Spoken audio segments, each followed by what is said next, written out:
Hello दोस्तों। आज हम अपनी किताब भारतीय आर्थिक विकास का पहला अध्याय शुरू करने जा रहे हैं। इस अध्याय में हम ये बात करेंगे कि किस तरह की हमारी आर्थिक स्थिति थी जब हम आज़ाद हुए थे। हम ये भी बात करेंगे कि देश की आज़ादी के समय हमारे देश की जो अर्थव्यवस्था थी उसकी संरचना क्या थी। संरचना का क्या मतलब होता है? संरचना का मतलब होता है कि वो बनी कैसे है, उसमें कौन सा हिस्सा कैसा है, कौन सा हिस्सा कैसा है। जैसे किसी भी अर्थव्यवस्था में तीन प्रमुख हिस्से माने जाते हैं जिसको हम आगे पढ़ेंगे, लेकिन आपने पहले भी थोड़ा बहुत अर्थव्यवस्था के बारे में पढ़ा हुआ है छोटी कक्षाओं में, तो आपको पता है कि कृषि बहुत ही महत्वपूर्ण है भारतीय परिवेश में। ऐसे ही साथ में हम लोग दूसरे को जिसको बोलते हैं इंडस्ट्रीज, मैन्युफैक्चरिंग, जहाँ पर आप निर्माण होता है, वो भी बहुत ही महत्वपूर्ण है। और तीसरा खंड होता है सेवाएं। सेवाओं में क्या आता है? जैसे होटल्स हैं, बैंक है, इनका कितना महत्व है। तो जो पूरी अर्थव्यवस्था है उसमें किस क्षेत्र से कितना उत्पादन हो रहा है और किस क्षेत्र में कितने काम करने वाले लोग हैं, इन सबको मिलाकर के बोलते हैं हम लोग अर्थव्यवस्था की संरचना। और संरचना में एक बात याद रखिएगा कि हर जगह पर इतिहास का बहुत महत्व होता है। ऐसा तो हो नहीं सकता कि अगर आजादी के पहले की जो भी हमारी अर्थव्यवस्था है उसकी संरचना एक ही दिन में बदल जाए, है ना।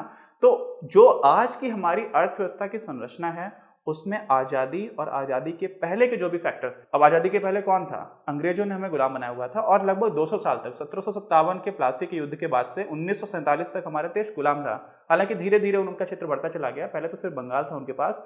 लेकिन जो विषय है वो ये है कि उन लोगों की नीतियां कैसी रही हमारे देश के अर्थव्यवस्था के विकास के लिए, हम इसी की बात करेंगे इस अध्याय में।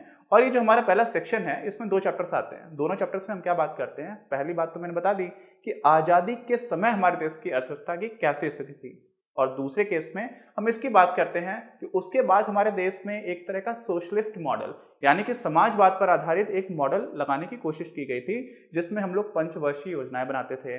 फिर हमारे यहाँ पर योजना आयोग की स्थापना की गई थी।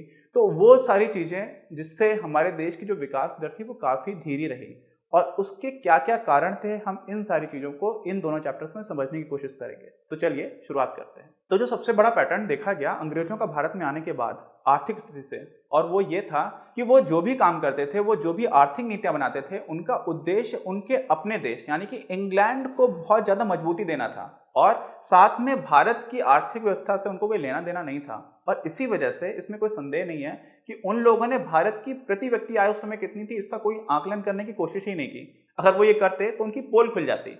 अरे भाई, उन्होंने तो लूट मचा रखी थी यहाँ पर, और जो वो लूट मची हुई थी, अगर वो आकलन करके बताते कि देखिए भारत में प्रति व्यक्ति की आय इतनी कम है या इतनी कम विकास दर से बढ़ी है, तो इसमें उन्हीं की पूरे दुनिया में सब लोग उनकी बुराई करना स्टार्ट कर देते और उन्हीं को बुरा लगता। और इस वजह से अंग्रेज सरकार ने यहाँ पर इतने दिन राज किया। 1881 के बाद से तो बहुत अच्छे से जनगणना की गई, लेकिन आर्थिक स्थिति पर जब बात आती थी तो वो लोग पीछे हट जाते थे।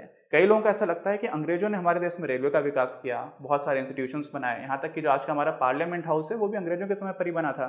लेकिन इन सारी चीज़ों के पीछे भारतीयों का जो शोषण किया गया था, भारतीयों के पैसों को किस तरह से अंग्रेज यहाँ से इंग्लैंड ले जाया करते थे, ये सारी चीज़ें हमें बहुत अच्छे से दिखाई पड़ती हैं जब हम उस समय की स्थिति को समझने की कोशिश करते हैं। और एक और बात जो समझ में आती है, उस समय के इंडियन कुछ इकोनॉमिस्ट थे, उनमें एक हमारे बहुत ही महान नेता दादा भाई नौरोजी, जिनको the grand old man of India कहा जाता है, उन्होंने भी आर्थिक स्थिति से भारत के सकल घरेलू उत्पाद और आर्थिक विकास दर, प्रति व्यक्ति आय को की गणना करने की भी कोशिश की थी। हालांकि उनके आकलन और उसको छोड़कर के बहुत सारे जो इकोनॉमिस्ट हैं, उनके जो आकलन है उनको लेकर के काफ़ी ज़्यादा एक कोई अंडरस्टैंडिंग नहीं है, सारे लोग एक जैसा नहीं मानते हैं। लेकिन एक वीके बी राव नाम के इकोनॉमिस्ट थे, उनकी गणना को काफ़ी ठीक माना जाता है। और उन सभी गणनाओं में जो बात निकल के आती है वो अंग्रेजी शासन की भारत में पोल खोल के रख देती है। जो उनका उपनिवेशवाद था वो कितना ज़्यादा खतरनाक रहा है भारत के लिए, आप ऐसे समझिए कि 20वीं शताब्दी के जो पहले के 50 वर्ष थे, मतलब 1900 से लेकर के 1950 के बीच का जो समय था, उसमें भारत की जो विकास दर थी ना, जो रियल जीडीपी ग्रोथ थी, जो वास्तविक सकल घरेलू उत्पाद था, उसमें सिर्फ 2% की वृद्धि हुई है प्रति वर्ष। समझिए 2% की। अभी थोड़े दिन पहले हमारा जो देश है वो लगभग 8% से भी बढ़ रहा था, और उस समय लगातार सिर्फ 2% की वृद्धि होती रही। और उसमें भी आप ये समझिए कि जनसंख्या भी बढ़ रही थी। तो जो 2% की वृद्धि थी, अगर हम उसको प्रति व्यक्ति में कर दें, क्योंकि जनसंख्या भी बढ़ गई, देखिए जीडीपी बढ़ गई, ठीक, लेकिन साथ में सकल घरेलू उत्पाद के साथ साथ जनसंख्या भी बढ़ रही है, और इस वजह से जो प्रति व्यक्ति आय बढ़ रही थी वो लगभग लगभग आधा प्रतिशत प्रतिवर्ष बढ़ी है। सोचिए, इतनी बुरी स्थिति में अंग्रेज हमें यहाँ से छोड़ करके गए थे। उस समय का कैसा परिवेश था, कृषि कैसी थी, हम इन सारी चीज़ों पर आगे बात करते हैं। इसमें कोई दो राय नहीं है कि भारत में ज़्यादातर लोग उस समय पर भी कृषि में ही संलग्न थे। ज़्यादातर लोग खेती किया करते थे, लेकिन अंग्रेजों के आने से पहले भारत में सूती उद्योग और जो हमारा सिल्क होता है ना, जिसको असम में बहुत अच्छे से सिल्क का वॉर्म होता है, सिल्क का एक कीड़ा होता है वो बनाता है, इन पर बहुत अच्छा काम होता था। और एक तरह का मसलन जो है वो बंगाल में और पश्चिम बंगाल में, और आज जो बांग्लादेश बन गया है, वहाँ का मसलन पूरी दुनिया में बहुत फेमस था। और वो इसलिए फेमस था क्योंकि हमारा जो रॉ मटेरियल होता था, जो हमारा कच्चा माल होता था, वो बहुत ही अच्छी क्वालिटी का होता था और उससे भी ज़्यादा अच्छी क्वालिटी के हमारे कारीगर हुआ करते थे। तो इन सारे कारणों की वजह से ऐसा नहीं था, खेती में ज़्यादातर लोग तो थे, लेकिन खेती छोड़ करके जो बाकी उद्योग था, उद्योग में भी बहुत अच्छी इंडिया की इमेज थी। इंडिया से जो निर्यात होता था वो पूरी दुनिया में हाथों हाथ बिक जाया करता था। हमारे देश से अरब जाता था सामान और अरब से यूरोप भी जाया करता था। तो ये सारी चीज़ें देखते हुए, और साथ में ऐसा नहीं कि सिर्फ सूती में काम किया और हथकरघा में काम किया, धातु में बहुत अच्छा काम करते थे। जो मेटल्स हैं उनमें बहुत अच्छा काम करते थे हमारे कारीगर।